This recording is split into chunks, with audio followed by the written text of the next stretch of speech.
کبھی سوچا ہے کہ تہجد کیوں اتنی پاورفل ہے کہ ماشاءاللہ اس میں مانگی ہوئی دعائیں 99% قبول ہوتی ہیں۔ اکثر رات کے وقت انسان خود کو لے کر اپنی زندگی میں چل رہی پریشانیوں کو رات کے وقت بہت زیادہ محسوس کرتا ہے۔ دن بھر وہ تو کاموں میں لوگوں کے سامنے وقت نکال کر اپنے سارے حالات ایک سائڈ کر دیتا ہے، لیکن جب رات ہوتی ہے تو انسان خود کو بے بس، تنہا اور ٹوٹا ہوا، بکھرا ہوا پاتا ہے۔ اس وقت انسان اپنا درد نکالنا چاہتا ہے اور رونا چاہتا ہے، اور جو خوش نصیب ہوتے ہیں وہ اپنا درد تہجد کے وقت اپنے رب کے حضور رکھتے ہیں اور اپنی دوا پا لیتے ہیں۔ لیکن کوئی سیڈ سانگ، غم بھرے گانے سن کر یا بس بستر پر لیٹے رہتے ہیں، رو کر اپنا درد نکالنا چاہتے ہیں اور اس درد کی کبھی دوا نہیں کر پاتے۔ رات کے وقت جب سب سو رہے ہوتے ہیں، اس وقت اللہ تعالیٰ فرماتا ہے کہ ہے کوئی مجھ سے مانگے اور میں اس کو عطا کر دوں۔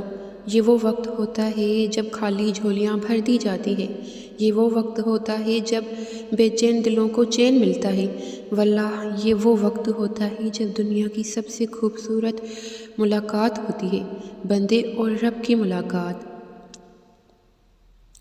تہجد کی دعاؤں کو ہلکا مت لیں، یہ بہت پاورفل نماز ہوتی ہے، لیکن ہاں یاد رہے کوئی بھی نفل نماز، کوئی بھی وظیفہ تب ہی اثر ہوگا جب پہلے فرض کی ادائیگی ہوگی، مطلب 5 وقت کی نماز پڑھنی ہے تب ہی تہجد بھی اثر کرے گی۔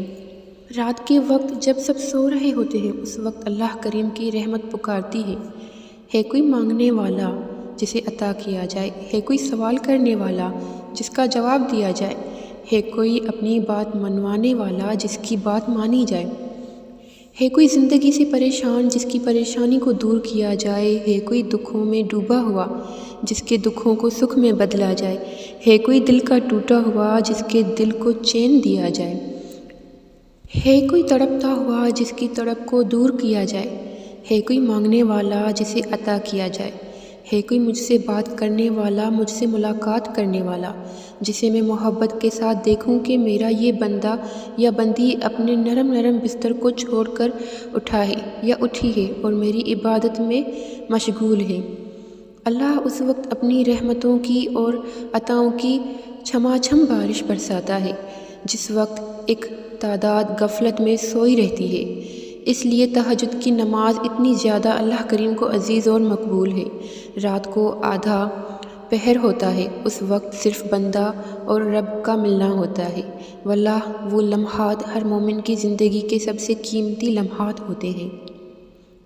جنہیں لگتا ہے ان کی زندگی کی معاملات ناممکن ہیں، اب کوئی چارہ نہیں یا کوئی راہ نظر نہیں آ رہی، تو وہ تہجد شروع کر دیں، اور تہجد اس نیت سے نہ پڑھیں کہ مجھے یہ چاہیے یا وہ چاہیے، اس لیے پڑھیں کہ اللہ راضی ہو جائے۔ بے شک کسی نہ کسی مقصد کے تحت ہی انسان اس نماز کو ادا کرتا ہے، لیکن یہاں میں کہوں گی کہ آپ بس دل میں یہ نیت رکھیں کہ مجھ سے میرا رب راضی ہو جائے اور میں اپنے رب سے اکیلے میں ملاقات کرنا چاہتی ہوں، اس کی تعریف بیان کرنی ہے، اس کا شکر ادا کرنا ہے، اور اس نعمت کے لیے جسے اس نے مجھ سے نوازا ہے۔ تہجد میں رب سے رب کو مانگو کہ واللہ یہ دنیا کی سب سے خوبصورت دعا ہے۔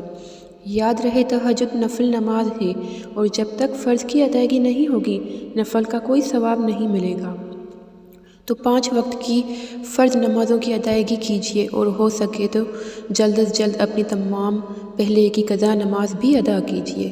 اگر آپ تھک چکے ہو، ہر جگہ سے راستے بند اور ناممکن نظر آ رہے ہیں، تو تہجد پڑھیے اور شکر ادا کیجیے۔ اگر آپ واقعی کسی چیز کو حاصل کرنا چاہتے ہیں تو آج سے ہی تہجد شروع کر دیجیے۔ اگر آپ کے ساتھ کوئی نہیں ہے تو یاد رکھیے اللہ کریم ہمیشہ آپ کے ساتھ ہے، جب جب آپ تڑپ جاتے ہو، جب جب آپ کا دل دکھتا ہے اور آپ کے لبوں پر جب اس کریم و رحیم پروردگار کا نام مبارک آتا ہے تو وہ فرماتا ہے بول میرے بندے، میں یہی ہوں تیرے ساتھ۔ بغیر مانگے جو رب نعمت پر نعمت دے رہا ہے، سوچو اس رب سے جب آپ آدھی رات کو اپنی نیند ایسی ٹھنڈ میں اپنے گرم گرم بستر کو چھوڑ کر اٹھو گے اس سے سوال کرو گے تو کیا وہ تمہیں وہ عطا نہیں کرے گا جس کے لیے تم بے چین رہتے ہو؟ یقین کیجئے تہجد اتنی پاورفل نماز ہے جس کو اگر خلوص دل سے ادا کیا جائے تو وہ بھی ملتا ہے جو مل نہیں سکتا۔ ناممکن کو ممکن کر دیتی ہے تہجد کی نماز۔ 5 وقت کی نماز ادا کیجئے، تہجد شروع کیجئے، انشاءاللہ آپ کی ساری پریشانیاں تکلیفیں دور ہوں گی۔ اللہ کریم سے دعا ہے کہ اللہ ہم سبھی کو تہجد گزار بنا دے، آمین۔ سردیوں کی راتوں میں تہجد ایک ایسا عمل ہے جو بندے کی ہر دعا کو قبول کروا سکتا ہے۔ کوشش کیجئے اسے ادا کرنے کی۔ قبول کرے گا اللہ تاک راتوں میں مانگی گئی تمہاری تمام دعائیں، بس یقین رکھو۔ قبول کرے گا اللہ سجدوں میں بہائے گئے آنسو تمہارے۔ قبول کرے گا اللہ اپنے گناہوں پر سچے دل سے معافی مانگنا تمہارا۔ قبول کرے گا اللہ بار بار ٹوٹ کر بکھرنے والے وجود تمہارا۔ قبول کرے گا اللہ کچھ نہ ہونے کے باوجود دعاؤں کا سلسلہ جاری رکھنا تمہارا۔